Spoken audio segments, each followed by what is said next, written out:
of the week, playmakers of the week, Huff's playmakers of the week for week 12. Let's break it down. These are guys that impacted their team, getting a victory greatly. Let's start off with Penn State. I like Terry Smith. I think he should be getting the same buzz UCLA was their current staff, their interim head coach, offensive coordinator, all that. He should be getting that same buzz because he's elevating this team. He's elevating the players on this team. They're playing a lot better. And one of those players is Danny Dennis Sutton, pass rusher. He put on a clinic against Michigan State. Penn State had 5 sacks total against Michigan State, and Sutton had 2 of those sacks. He had 13 pressures. He had a 90.9 pass rush grade and a 56% pass rush win rate. So this is just dominant numbers. This is somebody that's going to be an NFL prospect. He is a dog. 3 quarterback hits, 8 quarterback hurries. So he lived in the backfield. 2 TFLs. He's a star pass rusher. He's an unblockable guy. 6'6", 265 pounds. This is somebody I need the Chicago Bears to be keeping an eye out for. Dominant day by him against Michigan State. Really kind of solidified that Michigan State was not going to do shit. Quarterback, young freshman, rattled him and forced him to struggle. Sutton has 6 sacks now on the season, so this is somebody to watch out for, but he made a huge impact on Penn State winning their football game against Michigan State. Blocked a punt and damn near saved 2 touchdowns. I normally don't do defensive playmakers, but this guy was elite. Ahmad Hardy, this is somebody that is the best back in football. I think it's him. Jeremiah Love. Hardy, phenomenal performance again. He had 300 yards rushing on 25 carries. His 300 yards are the most rushing yards in an SEC game in the last 10 years. He had a touchdown run of 43 yards, 72 yards. Big day by him. Huge home run hitter. Elusive as fuck. Great speed, great acceleration. This is somebody that's game translates perfectly to the NFL. And without, their star quarterback, Mizzou missing their guy, Bo went down for the rest of the season. Hardy put the team on his back in this game. Carried them to victory literally with 300 yards. 1,300 yards on the season. I don't know if this is a fake quote or not, but John Gruden said he's a mix between Marshall Faulk and God. Might be a fake quote, but that just kind of sums it up, basically, because this is Jesus in cleats with 300 yards rushing.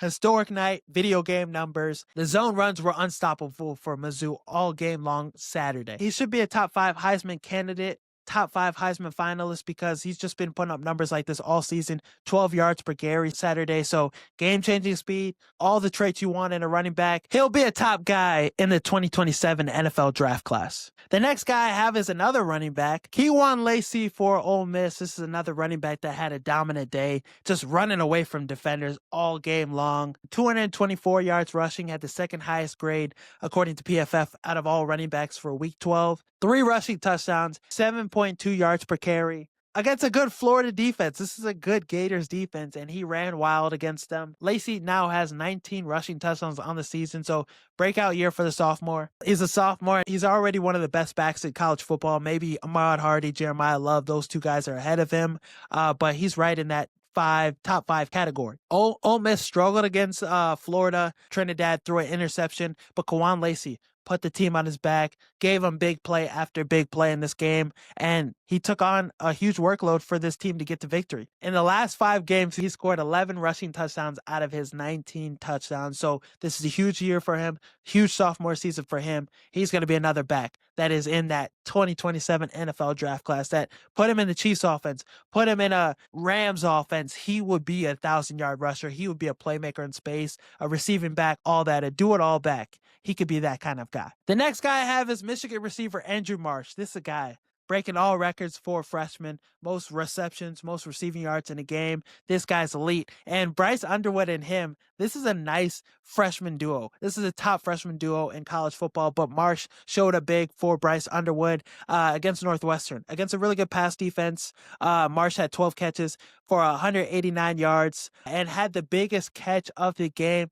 Toe tapper right before getting out of bounds, setting Michigan up for the game-winning field goal. He is 27% of Michigan's receiving yards this season. He's just been a reliable weapon for Bryce Underwood, a guy that Bryce Underwood trusts the most, and these 2 will be special for a couple more seasons at Michigan. He's a true receiver 1, and that's something that Michigan hasn't had in quite some time. 565 yards on the season, 2 receiving touchdowns. And against Ohio State, Underwood and Marshall are going to have to come up big, but they still have that run game to lean on with Jordan Marshall, Justin Haynes. Maybe he's back by that point. But Michigan is talented as fuck, and Andrew Marsh is one of those guys. First freshman with multiple 100-yard performances, 100-yard receiving games since 2009, 9 catches, 135 yards in the first half alone. So this guy's special. He's going to be a special talent for the Wolverines for years to come. Dante Moore is the next playmaker I have. Phenomenal game against Minnesota. Diced their ass up without his receiver 1, without his receiver 2, without his receiver 3.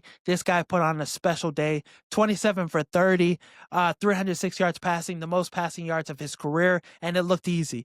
This guy looks like the number 1 quarterback in this draft class. I think if the season ended today, if he declares for the draft, he's the safest prospect at quarterback. Efficient as fuck. Patrick Mahomes said he's his favorite quarterback to watch in college football, so I think that means something. That holds some type of standard. 0 turnover-worthy throws. He is a fucking dog. Elite, composed in the pocket, can extend plays, has mobility too, and he's got ice in his veins. He's had multiple clutch game-winning throws this season against Penn State, against Iowa. Like, this guy never rattled, cool under pressure. He has all the traits of a great quarterback, and I think his game translates to the NFL really well. Put him in offense with, the Rams. Throw him to the Jets. He'll be the most successful quarterback in the NFL from this quarterback class this season, if he declares. He could benefit from another year or whatever, but I think this guy's already shown he's good enough to be an NFL guy. The last playmaker I have is Makai Lemon. He had an amazing game against Iowa. He was catching passes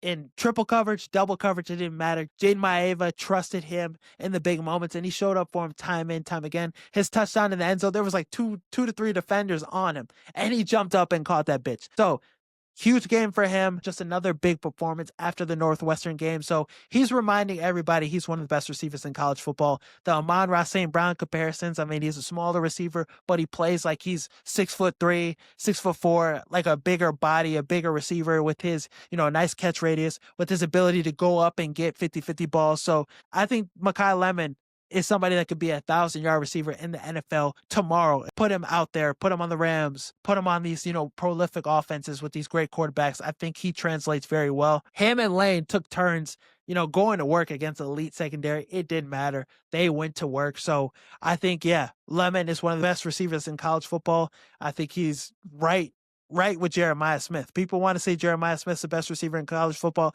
I think Lemon is just as good. With this upcoming draft, it's going to be Lemon, and it's going to be Cardinal Tate and Jordan Tyson. Those are the 3 guys, but all 3 could be 1,000-yard receivers in the NFL, but I think Lemon could be the most successful and most prolific. The next best USC receiver, Drake London, Amon-Ra St. Brown, Michael Pittman. I think Lemon could be in that category once he heads to the NFL. Some people thought the NFC North was going to be the worst division in football this season. They thought it was going to be as bad as the NFC South.